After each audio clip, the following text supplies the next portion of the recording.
Poging-pogi mga kababayan yung ating Pangulong Bongbong Marcos doon sa ASEAN Summit sa Jakarta, Indonesia. Kita ninyo? Nag-stand out talaga po siya. Ito pa, yan ang magpinsan mga kababayan. President, Speaker of the House. Next time, President ito. Si Martin Romualdez, mga kababayan. Ito po yung round table. Wala man table. Basta round,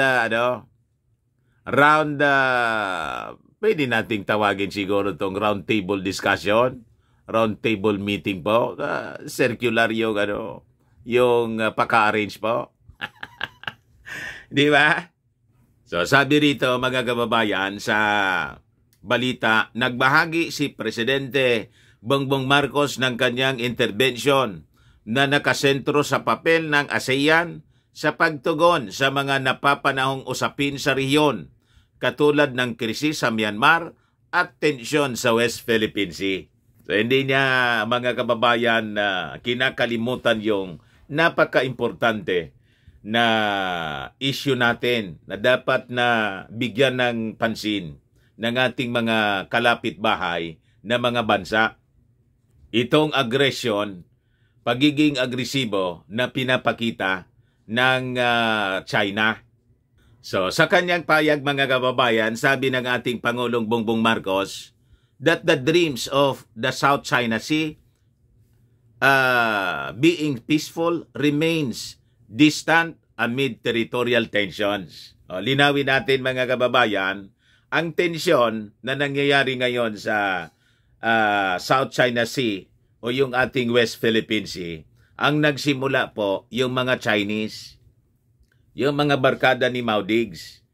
Na-involved din kasi po kasi pinabayaan ng mga previous administrations. At lalong lumala nung last administration po.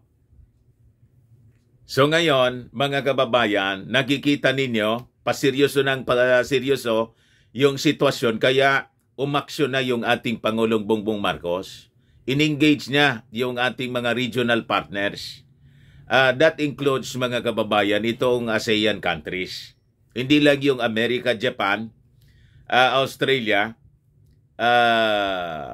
South Korea, India, kundi itong ASEAN countries. So, sabi niya rito, our vision for the South China Sea is a sea of peace, stability and prosperity. Today, sadly, this remains a distant reality, anya. Pero sabi ng ating Pangulong Bongbong Marcos, ang aming bansa niya will continue to work towards international order, yung kaayusan. So sabi niya, we will continue to uphold and exercise freedom of navigation and overflight in the South China Sea in accordance with international law, including of course the 1982 UNCLOS, sabi ng ating Pangulo doon sa ASEAN Summit. Kaya po makikita ninyo ngayon, tuloy-tuloy ang activity na ginagawa po ng ating mga partner countries. Ito yung latest from The Manila Times. Philippine-Australia hold military drill anyo. Bago po siyang military drill na ginagawa. Di ba last week may ginagawa sila na Navy drill. O ngayon po nagpapatuloy po siya. Series po siya mga kababayan at tuloy-tuloy na siya. Kasi tuloy-tuloy yung agresyon, mga kababayan ng mga Chinese dito sa West Philippine Sea. Gumawa na po ng sarili nilang mapa. Halos lahat ng territories, inubos na nila. Pati yung sa India, sa Vietnam, mga kababayan, Malaysia, Indonesia, inubos na nila. Kanila na lahat. Ganon, mga kababayan. Kaya sabi rito, Filipino troops held a joint territorial ground operation exercise with the Australian counterparts to improve tactical defense and counter offensive strategy. So under the exercise Karabaru, Australian troops from the 5th Battalion of the Royal Australian Regiment, the 1st Combat Engineer Regiment, and Filipino soldiers from the 99th Infantry Battalion of the 1st Brigade Combat Team underwent a defense operation drill in Australia last week. So part of the drill was to test the viability of different combat techniques and perimeter defense for self-security and protection of a column of army platoons during military operations. So, kung yung last week, yung naval force ng Australia pumunta rito para isagawa yung military exercise dito sa malapit sa West Philippine Sea, tayo naman po pumunta sa Australia para practicein ang urban operations, mga kababayan. So sabi rito, part of the drill was to test the viability of different combat techniques in perimeter defense for self-security and protection of a column of army platoons during military operations.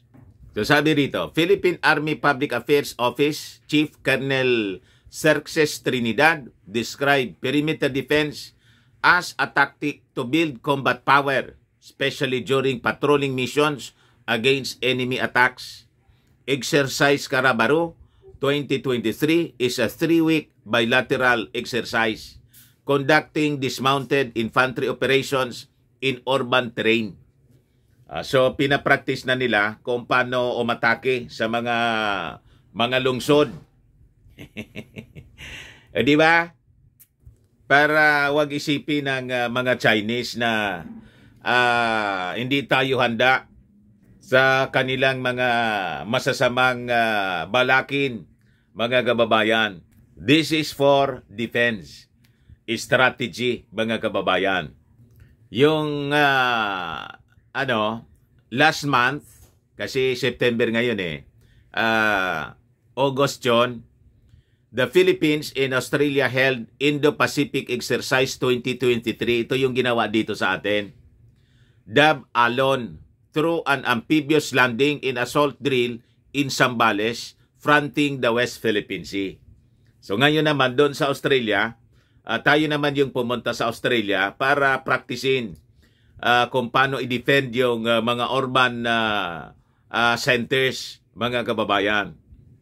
Meanwhile, mga kababayan, sabi rito sa balita, yung Amerika, Japan at yung Pilipinas, may trialogue sila na ginagawa ngayon mismo. Sinabay ito doon sa ASEAN Summit sa Jakarta, Indonesia. Sabi ni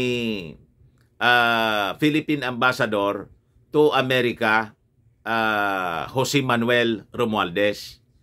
Ayan po, mga kababayan, para alam ninyo na talagang busy yung ating mga officials sa pagtatrabaho para masawata yung mga masasamang ginagawa ng China dito po sa West Philippine Sea. So, sabi ni Romualdez, the three countries requested a meeting on the sidelines of the 43rd ASEAN Summit sa Indonesia. However, Romualdez said that they are still working out the time slot due to the tight schedules of a U.S. Vice President Kamala Harris and a Japanese official. So doon sila magtatagpo-tagpo, mga kababayan, ngayon sa Indonesia. So sabi ni Romualdez, Vice President Harris just arrived Tuesday, kahapon lang po, and she's having a whole day meeting ngayon. So they're trying to look for the time. So sabi niya, if the meeting does pass through, Romualdez said that the agenda will likely focus on cooperation between the three countries, especially in the area of economic security. So sabi niya, the importance of the meeting is because of the fact that we have had discussions with both Japan and the United States on many issues surrounding our area, our territorial waters, and of course, the South China Sea, sabi po ni Romualdez. Ngayon, habang nangyayari ito, doon mga kababayan sa Indonesia and Australia, may mga ginagawang military drill. Dito naman po sa atin, yung America and Philippine Navies nagsasagawa din po ng bilateral sail para ma-enhance yung interoperability. Ito ngayon yung balita from Commander US 7th Fleet. Yung US 7th Fleet, pinakamalaki siya na US Navy Fleet, mga kababayan, na nakabase po ito sa Japan. Sila yung in charge dito sa Indo-Pacific region. That includes the West Philippine Sea, the South China Sea, mga kababayan. Naririto sila ngayon. So sabi rito sa press release na pinalabas ng commander ng US 7th Fleet, US Navy Arleigh Burke class guided missile destroyer USS Ralph Johnson and Philippine Navy guided missile frigate BRP Jose Rizal conducted a bilateral sail in the South China Sea para ma-enhance yung interoperability between the two navies. So during the sail, the ships completed division tactics, which is at sea training designed for ship handlers to practice maneuvering within close proximity to other vessels and improve the confidence of the bridge teams to manage more challenging sailing conditions. So pinapractice na nila kung paano i-intercept itong mga Chinese naval ships na patuloy na nanghaharas dito po sa West Philippine Sea. So sabi rito, this was a great opportunity anya to continue improving our ability to operate alongside our allies from the Philippines. Sabi po ni USS Ralph Johnson, officer of the deck,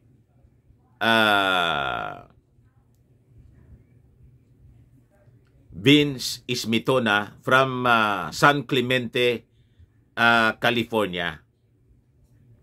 Sabi niya, the relationship between our navies has been incredibly strong for a long time, and evolutions like this allow us to keep strengthening those bonds at ship level. So, ayan po mga kababayan, magiging permanent fixtures na po itong mga warships ng Amerika dito sa West Philippine Sea. Magiging regular na sila na magpapatrol at madadagdagan pa yan ng puwersa galing sa Australia at saka Japan, pati siguro ng galing sa India kasi may problema din yung India sa China. So, China will be against the Allied forces, against the world pag hindi sila tumigil ng kanilang ambition po dito sa West Philippine Sea. Ayun man lang po mga kababayan, para lang alam ninyo kung ano yung mga kaganapan sa ating bayan. Baka lang gusto ninyo po itong itry. Firmax Firming and Lifting Cream. Pinapahid po sa mga pulses and affected area. Mainam po sa paninigas ng mga kaso-kasuan. Ito naman po, Automax Radiant Serum. Sa mukha naman yung application. Anti-aging po siya. You will look 10 years younger than your age. Sa mga cancer patients naman po, baka lang gusto ninyo itong itry. Nengxia Red Mix Fruit Drink. Hindi man po siya gamot, food supplement siya. Kaya lang, gawa siya mga kababayan sa goji berry. Yung goji berry may anti-cancer properties. Yung mga inquiries ninyo, dumiritso na lang kayo sa aming messenger sa Facebook para masagot namin agad. Ako po si Dante Maravillas. Bye-bye po. God bless.